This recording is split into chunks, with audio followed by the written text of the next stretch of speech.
காலையில் காடு சென்று மாலையில் வீடு திரும்பி மண்ணை பொன்னாக்கும் எனது அருமை விவசாய பெருங்குடி மக்களே,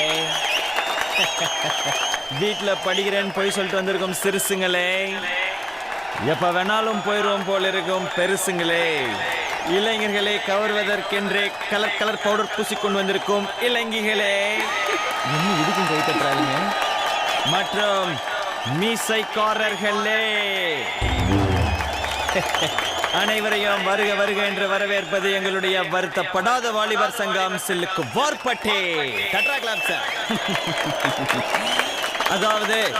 கட்டுக்கடங்காமல் காத்திருக்கும் கல்லணை வெள்ளம் போல் திரண்டிருக்கும் எனது அருமை மக்களை குஷிப்படுத்த வந்திருக்கும் திண்டுக்கல் ரீட்டாவின் ஆடலும் பாடலும் நிகழ்ச்சியை ஏற்பாடு செய்தது எங்கள் வருத்தப்படாத வாலிபர் சங்கம் என்பதை இந்த இடத்தில் நாங்கள் மகிழ்ச்சியுடனும் ஆணவத்துடனும் தெரிவித்துக் கொள்கிறோம்.